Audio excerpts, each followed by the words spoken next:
Satu tabiat atau kebiasaan yang sama sekali tidak kondusif dan konstruktif untuk membangun sebuah hubungan antar manusia di dalam sebuah komunitas adalah menyimpan kebencian di dalam hati, menyimpan ketidaksukaan di dalam hati, menyimpan kesalahan orang di dalam hati. Syukur-syukur kalau hanya disimpan di dalam hati. Tetapi lalu kemudian ketidaksukaan, kebencian, amarah, kemarahan itu lalu kemudian diceritakan kepada banyak orang tanpa berbicara kepada orang yang bersangkutan, yang kepadanya dia tidak suka atau dia benci atau dia menemukan kesalahan dari orang tersebut. Ini sama sekali tidak kondusif. Berarti tidak mendukung untuk sebuah pertumbuhan pertemanan menjadi lebih dalam.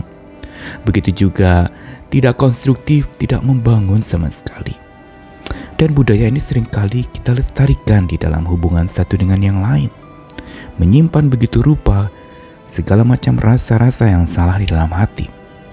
Padahal sebenarnya pribadi yang sehat adalah pribadi yang berani mengungkapkan perasaannya dengan benar dan bijak. Tentu saja bukan meledak-ledak lalu kemudian kemana-mana menceritakannya. Tetapi justru inilah sebuah barometer kedewasaan seseorang adalah bagaimana dia bisa menata segala apa yang ada di dalam perasaannya, di dalam hatinya, termasuk juga kebenciannya.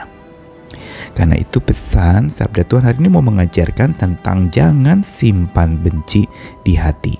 Lalu apa? Saya Nikolas Kurniawan menemani di dalam sabda Tuhan hari ini dari 2 ayat. Yang pertama dari Imamat pasal 19 ayat 17 dibacakan dari Alkitab firman Allah yang hidup. Janganlah kamu membenci saudaramu di dalam hatimu, tegurlah orang yang salah secara terus terang supaya kamu jangan turut dipersalahkan. Kalau di dalam versi terjemahan baru dikatakan jangan benci saudaramu dalam hati, tapi harus terus terang menegur sesamamu, jangan kau datangkan dosa kepada dirimu karena dia. Lalu satu ayat lagi dari 1 Yohanes pasal 3 ayat 15 juga dibacakan dari Alkitab versi firman Allah yang hidup. Setiap orang yang membenci sesamanya sesungguhnya membunuh di dalam hati. Dan saudara tahu bahwa yang ingin membunuh tidak mempunyai hidup kekal di dalam dirinya. Alkitab dengan tegas dan sangat keras berbicara tentang hal ini, yaitu menyimpan kebencian, kemarahan di dalam hati tanpa menegur, tanpa terbuka, tanpa berbicara secara dewasa, secara terus terang kepada orang yang bersangkutan. Ini yang sebenarnya mau diajarkan untuk supaya kedewasaan kita bisa tercipta dengan baik. Kita membangun sebuah hubungan yang ditopang oleh hal-hal yang kondusif, yang mendukung, sekaligus hal-hal yang konstruktif yang membangun sebuah hubungan, bukan mematikan atau merusak. Karenanya pesan dari sabda Tuhan pertama dalam Imamat ini merupakan aturan keimaman yang ditujukan kepada orang-orang pilihan Tuhan untuk supaya tidak membenci saudara-saudara mereka di dalam hati. Berarti tidak lalu kemudian ngomong sendiri atau simpan sendiri, tetapi perlu diungkapkan. Namun kepada apa dan kepada siapa diungkapkannya? Dikatakan tegurlah orang yang salah secara terus terang. Budaya dan kebiasaan berterus terang menegur sesama. Ini sebenarnya sejak zaman perjanjian lama di kitab suci sudah diajarkan untuk dibangun di dalam hubungan antar manusia. Karena kalau itu tidak dibangun keterus terangan menegur orang, maka itu akan mendatangkan dosa kepada diri sendiri.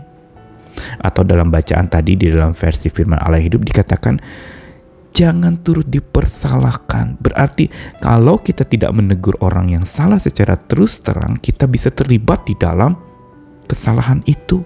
Atau kita bisa dipersalahkan karena kita tidak menegur terus terang. Dan berarti kalau tidak menegur terus terang, kita membiarkan orang itu dengan kesalahannya. Karenanya kita perlu bijak di dalam mengungkapkan. Firman Tuhan di dalam perjanjian baru juga sudah mengajarkan untuk tegur di bawah 4 mata. Berarti ada terus terang menegur langsung kepada objeknya. bukan bicara di belakang atau bicara kemana-mana. Dan di 1 Yohanes 3 ayat 15 dikatakan setiap orang yang membenci sesamanya sesungguhnya membunuh dalam hati. Lebih sadis lagi ayat ini. Kenapa? Karena dikatakan kalau dalam hati kita membenci sesama kita, itu berarti kita sedang melakukan tindakan pembunuhan. Pembunuhan dalam hati mungkin gak terang-terangan secara fisik seperti Kain membunuh adiknya Habel yang dia benci itu. Tetapi kita kita membenci saja dalam hati, kita sudah membunuh orang itu di dalam hati. Kita anggap dia tidak ada, kita mau enyahkan dia, kita mau tewaskan dia, kita mau singkirkan dia. Bahkan dari pikiran kita, bukankah ini sama dengan membunuh dia? Walaupun bukan secara fisik, tapi sosoknya kita dapat mungkin matikan di dalam diri. Padahal sebenarnya masih hidup dan masih kita berjumpa dengan orang itu secara langsung.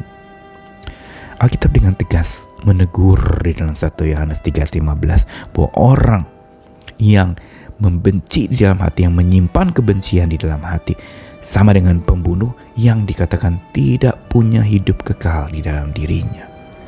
Kenapa? Karena dia mau menghabisi. Dia mau membunuh sosok atau karakter seseorang di dalam hatinya. Ini sebenarnya pembunuhan rohani. Sesuatu yang dilakukan secara diam-diam dan orang lain tidak ada yang tahu. Karena ada di dalam hati. Dan ini bisa menggerogoti jiwa. Bisa merusak bahkan hati kita. Ketika kita simpan benci di dalam hati, dia akan terus berkubang dan berkembang kebencian itu menjadi sebuah tindakan kejahatan. Bahkan tidak heran kalau benar-benar pembunuhan di dalam hati karena benci dalam hati itu berubah menjadi sebuah pembunuhan yang secara langsung dilakukan. Bukan lagi dalam hati, tapi tindakan konkret dan nyata yang melukai orang lain yang dibenci. Sabda Tuhan hari ini mau mengajarkan kepada kita 2 ayat yang keras dari kitab Imamat maupun di dalam kitab Injil tadi, untuk supaya setiap kita bisa terus-menerus belajar berani mengungkapkan segala rasa dalam hati secara terus terang. Karena orang yang hidup terus di dalam terang atau orang yang mau hidup terus ada dalam terang, dia berani tegur secara terus terang. Ini cirinya. Orang yang mau hidup terus dalam terang berarti dia berani tegur terus terang. Ini yang bikin dia akan terus ada dalam terang karena tidak lagi berpura-pura atau menutupi sebegitu rupa. Dan disinilah kondusif, konstruktif sikap itu terbangun ketika kita belajar untuk tidak menyimpan benci di hati, tapi ungkapkan dan terus terang menegur sesama kita. Jangan simpan benci di hati karena itu sama dengan membunuh di dalam hati. Tuhan mengasihi kita sekalian. Ayo bangun sebuah hubungan yang berdasarkan cinta kasih dari Tuhan kita Yesus Kristus yang membawa kita kepada sebuah tindakan yang berani jujur dengan apa yang kita rasakan dan mohon bijak dari Tuhan dalam kita mengungkapkannya. Jangan simpan benci dalam hati, tapi tumbuhkan cinta kasih, pengampunan, damai sejahtera di dalam hati kita. Tuhan mengasihi kita sekalian. Dia membantu kita untuk melakukan sabdanya. Amin.